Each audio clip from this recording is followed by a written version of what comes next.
Greetings, everyone, and welcome to another edition of Marketplace CSI. And today we're going to be discussing this 1991 Gibson Les Paul limited edition 40th anniversary.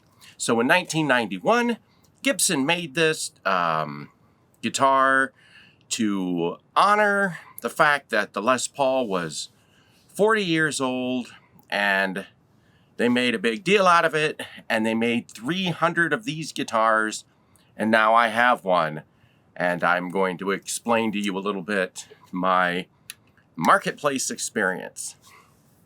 Before I begin, I would like to say I would prefer to be making other videos talking about tones I've been chasing or fun things that I've been doing. I keep coming back to these issues when purchasing used gear. I think there's been a fundamental shift, and we ought to talk about it. So to begin, here's a little bit of backstory. Believe it or not, at the turn of the last century, I was an employee at Guitar Center. And I worked at Guitar Center because I thought that would be a great way, as a guy that was new in town, to meet musicians and to find like-minded people. And at that time, Guitar Center was the kind of place that when you went in, it was always packed, and they had a fairly large workforce. It wasn't uncommon for there to be, 6 guys just in the guitar section, taking care of customers and such. Of course, as you know, it's not like that today. You might have one person in Guitar Center, covering pro audio guitars and accessories. Times have changed.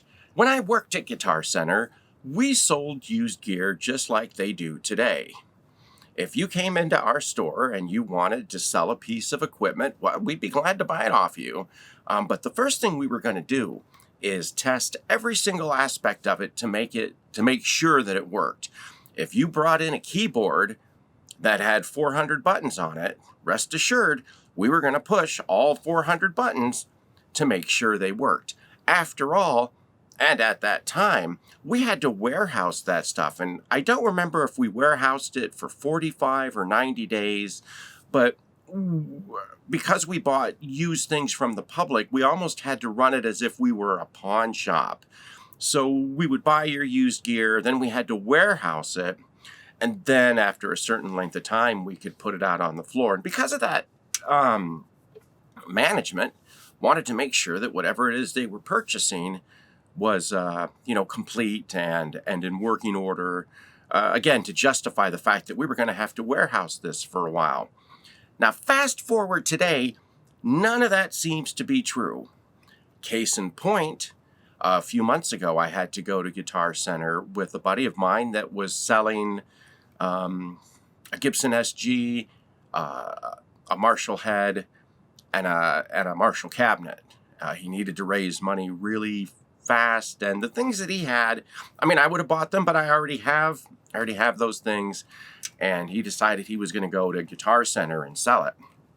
So I went with him to see how that process was going to go. And I can tell you that, they bought his stuff. They didn't check anything.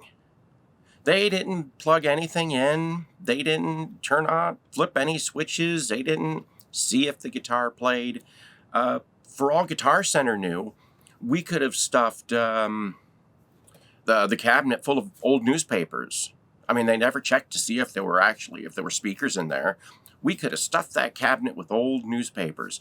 We could have pulled the burst bucker pickups off and found some Chinese-made pickups for $10 online or something and put those in there. That they didn't look.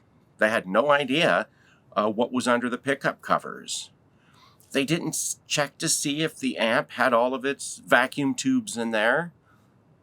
For all they knew, we pulled all the vacuum tubes out. For all they knew, we stripped anything of value out of those 3 items and sold it to them. They didn't know, they didn't check.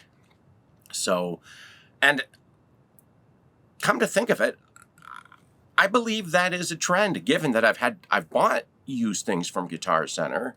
like my Fender Super Reverb, which I couldn't get during the lockdowns because I guess they weren't making new versions, so I had to get used. And when it shipped to me, it didn't have any vacuum tubes in it. Someone had pulled those out. So because of that now, because of two things. Because of all the free money everybody got, and they ran around and bought stuff, and now they're selling that stuff. And so you have people that aren't as knowledgeable, maybe as someone that's been collecting for a while now selling their things. And music stores that aren't checking to see what's coming in the door. They don't know what's coming in. We have to play Marketplace CSI. We have to figure out what it is we bought or what it is we want to buy. And that sort of, that's on us. I should also mention, given the sale that I witnessed, it would have been easy to pass off a Gibson to this, to the clerk that purchased the used gear. I mean, they didn't check anything. All the little things you would have to check to see whether or not you have an authentic guitar, they didn't check any of those.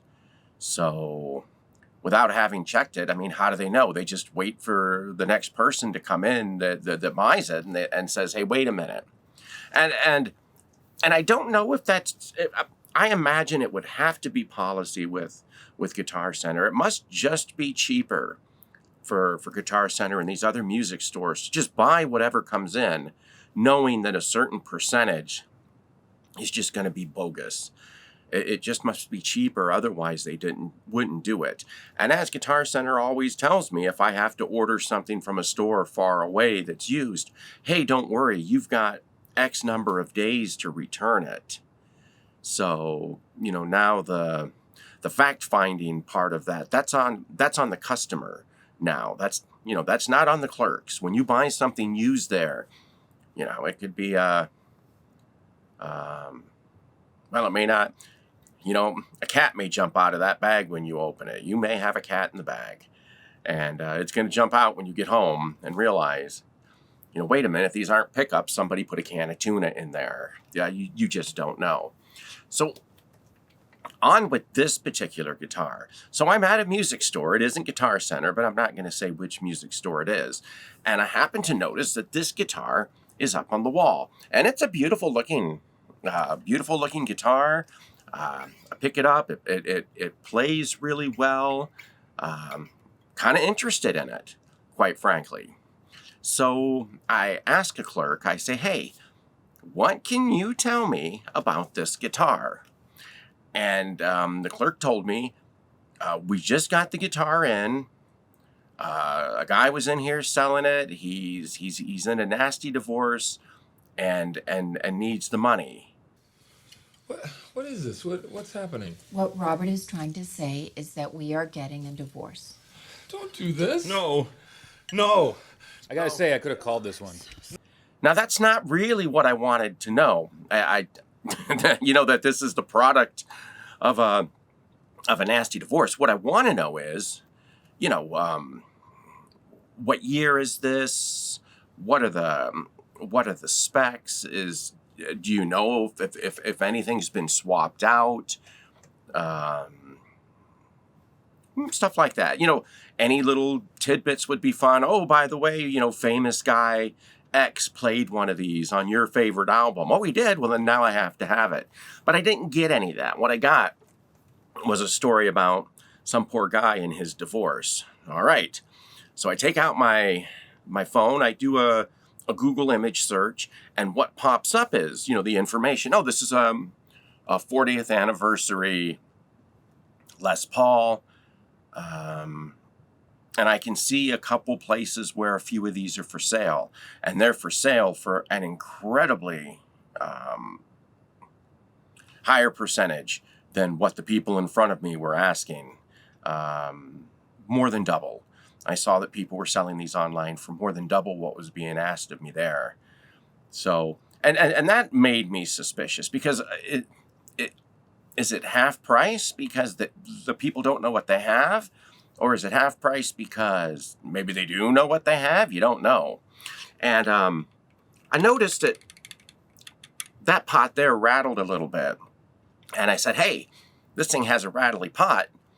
Would you bring me a Phillips screwdriver? Let's go over to your desk and let's pull this back plate off and let's have a little look-see look at what's inside. Let's see what's inside the guitar.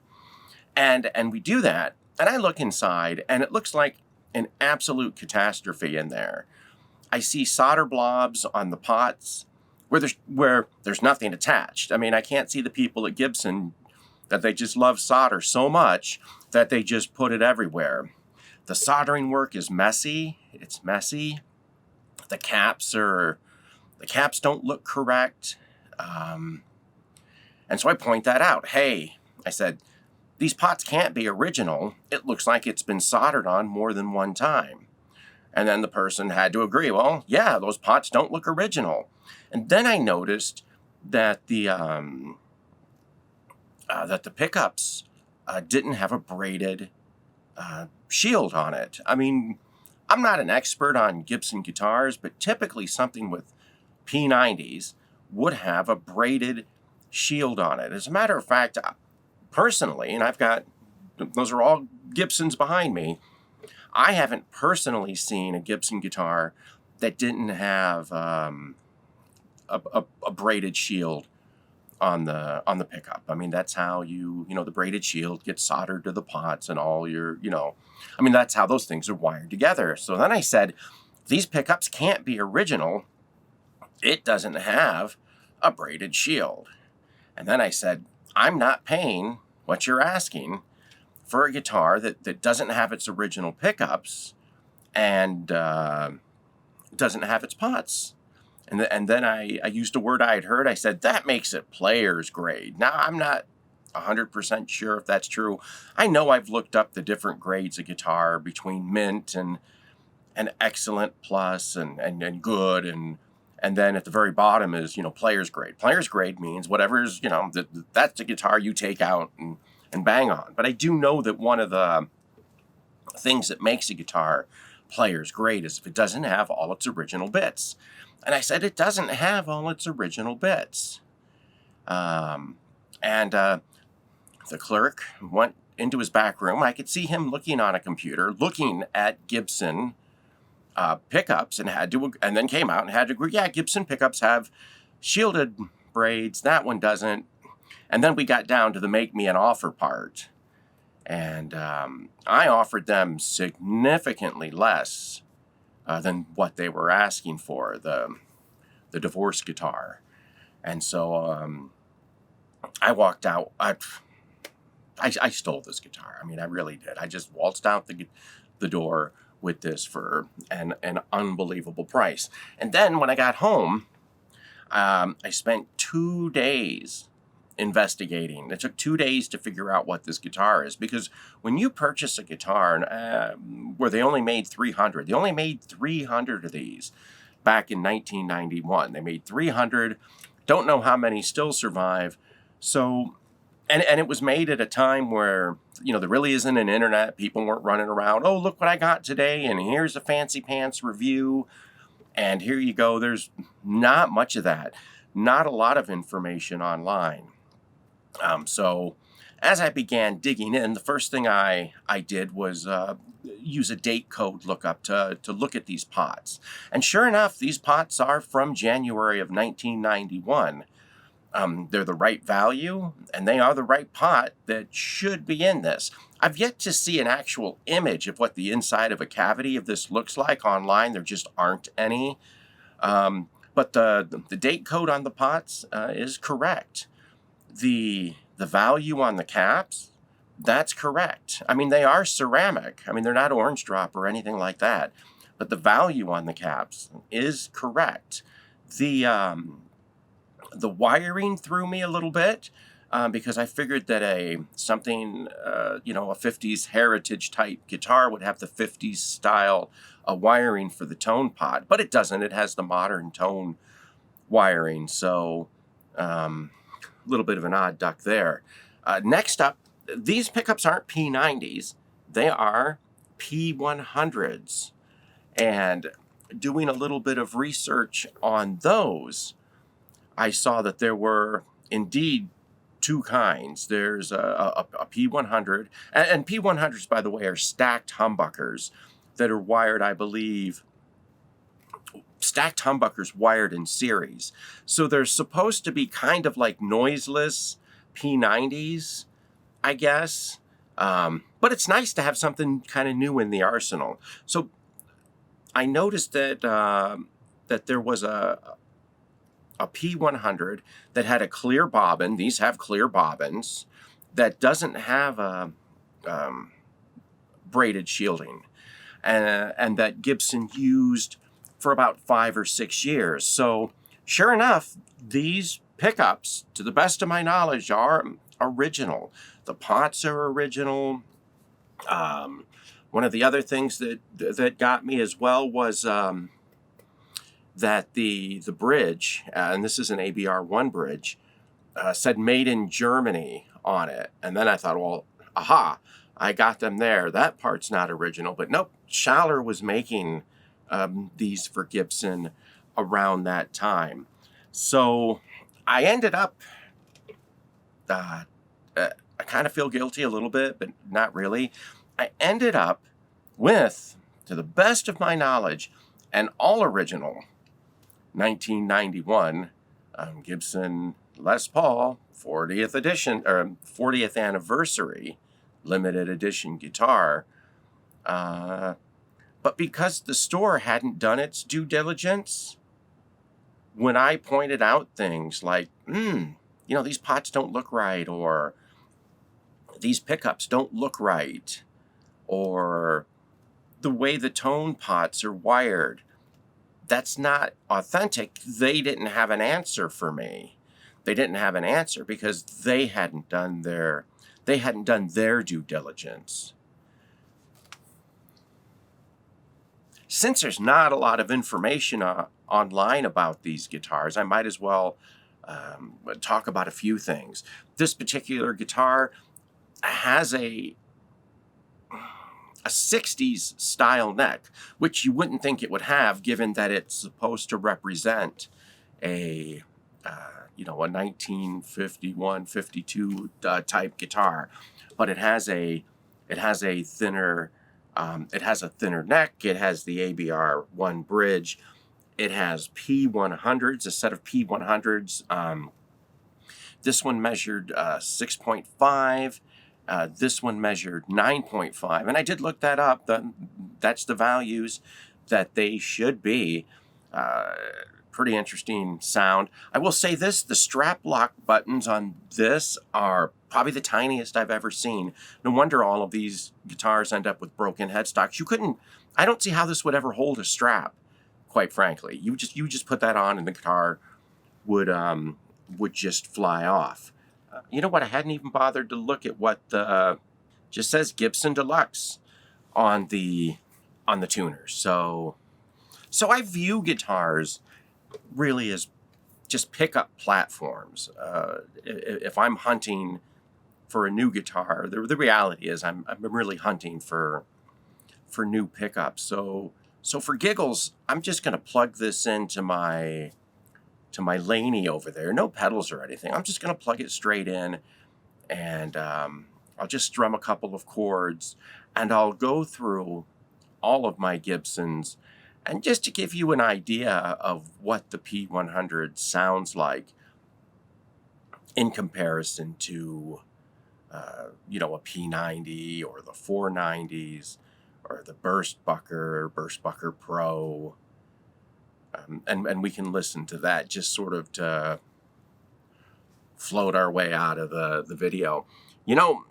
People always say like, comment, and subscribe, but really all I want to say is if you've had an experience like that where, you thought you were buying something and the reality is you actually bought something else. And in my situation, I thought I was buying kind of a Gibson partscaster when in reality, it's authentic Gibson. Also authentic to the point that, back then they just really didn't care how they wired up their, everything inside. But yeah, if you have a story where, you bought something and in reality you bought something else, man, tell me about it.